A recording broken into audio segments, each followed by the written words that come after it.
Today I'm joined by one of the best drawers in the social media space, and today we're going to be giving you sketching tips on the iPad.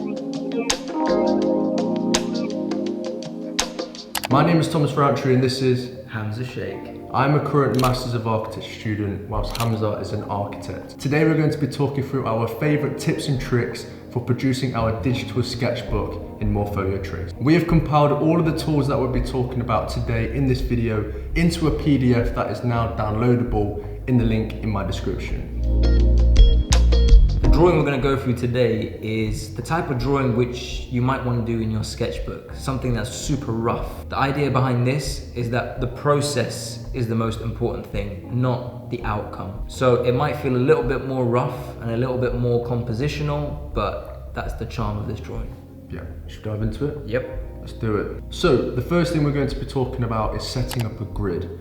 And for us, this can either be something that is functional for the drawing in terms of creating a composition, but also can be an aesthetic tool. So to create a grid, you can typically go into the settings, you could add or show grid, but this is more of a structural type grid that gives you dimensions, you can set a scale, and it's something to work with if you actually want to use it as a fundamental tool for constructing the drawing. However, in this case, we're going to use it as an aesthetic tool, and so we're going to do it slightly differently.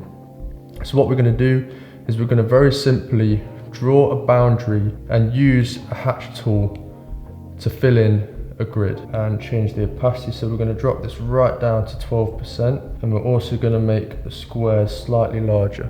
So now it's part of the drawing and you can turn that on and off. Now that the grid's drawn, the next thing is to start creating some of the architectural objects, if you like, the subjects of your drawing. Now, we're going to do this in what we call pieces. So these are going to be compositional objects, if you like, that then will come together at the end. This is a really quick way of getting something more complicated as a composition without going for the extra effort. Let's make a new layer now, and now you can just start to draw your pieces. And you know, sometimes you may decide you want to use the actual grid, so I'm just going to just start going with the flow and see what happens. Now obviously it's really good to have a concept in mind. In our case, we're going to deal with the idea of mechanical architecture, and what's really cool is, you know, playing with the different levels of black and grey. So I'm going for something a bit darker here to kind of denote the shadows that might exist in between these pieces. Now you just need to go create another layer, and in the same way start creating your next piece. And it's important to remember that when you're drawing something that is denoting architectural elements, to actually draw something architectural. Now if you've got a project in mind and you've got a proper brief, which I don't, then you are going to be able to do this a lot easier. Now for this final piece, I'm just going to add something that might complete this composition. So remember, a lot of this can be quite abstract, despite the fact that all my pieces at the moment are kind of stacking together. When you see us start to puzzle these together in different ways, it's gonna look a whole lot different. So once you've started these drawing pieces and you've got some sketches starting to come together, you can start using the layering settings to be able to compile this information into one drawing. So at this point, you've created your architectural pieces and you've started to bring them together to create these objects. Once you've created your objects, you can start to manipulate them and rotate, skew, stretch, scale down, scale up, and kind of, you know, as if you're playing with a puzzle, start to piece these together in a way that works for you. Now at this stage, this is where you bring in your dashed lines. Again, it's just part of the layering up process, and also it brings in a higher level of architectural symbolism. Many people attribute dashed lines with architectural drawings because it denotes blurred thresholds or movement. So in the same way, I'm bringing in these dashed circles that sit behind the drawing, but also start to add to the composition. And you can see these horizontal lines, they kind of create the illusion of floor plates, you know, floors in a building, because they're equidistant and they're kind of in elevation or section. Now you can start to see some of these pieces come together. I'm looking for something that feels a little bit like a building, as if you're looking in elevation or section. And again, like I said, it's all coming to me as I go. I'm making it up as I go. and that seems to work quite well for this kind of sketch style. You know, it's not meant to be super well refined or resolved. It's just meant to be an intuitive sketch, and you'll be surprised how much you can actually resolve just by winging it. The next part is to start to layer up your drawing, and you do this not just by creating different pieces, but also now creating a very different type of line work on top. In many cases, doing a composite drawing, like you would have an elevation that is overlaid onto a plan, or a plan overlaid onto a section. This gives that kind of same feeling. So in this case, I'm using the ruler, which is really cool, because all you have to do is drag the ruler on and then set the angle, and you can take the ruler to the side and it will snap to the angle at which you've set the ruler. So I'm starting to draw these lines at right angles that kind of pierce through the object that I've drawn previously, and this starts to really add depth to the drawing because of the layering process.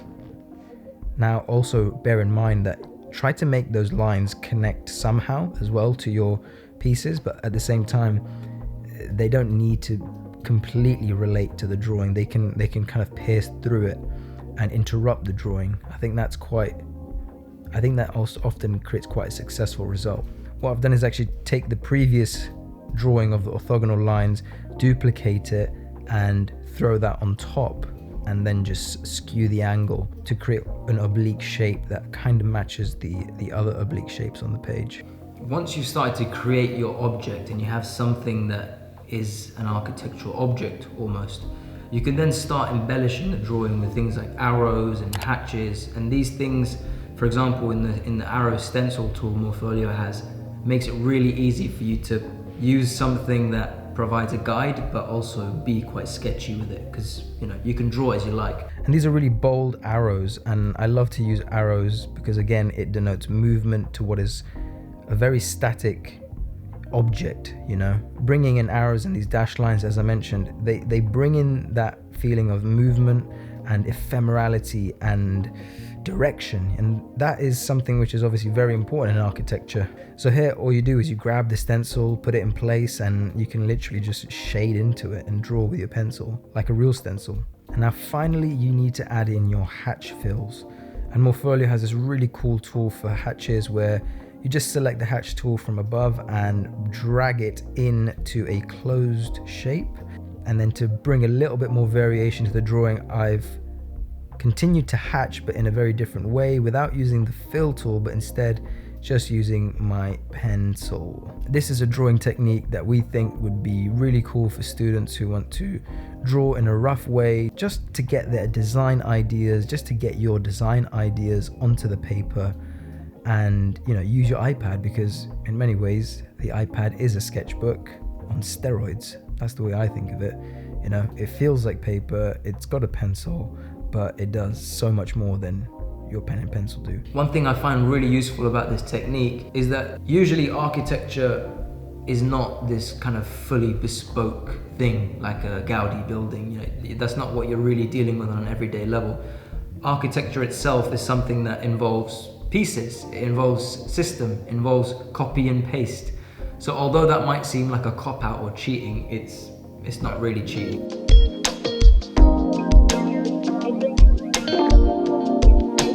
So once you have multiple types of these sketches and you've got them overlaid, you're adding hatches, you're adding dashed lines, you can really start working into the drawing. You can make it some kind of final piece that could eventually go into a portfolio, for example.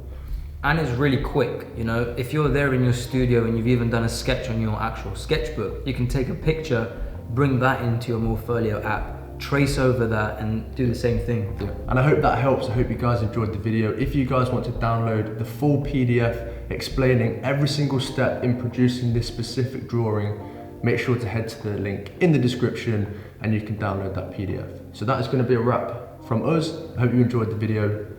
See you next time.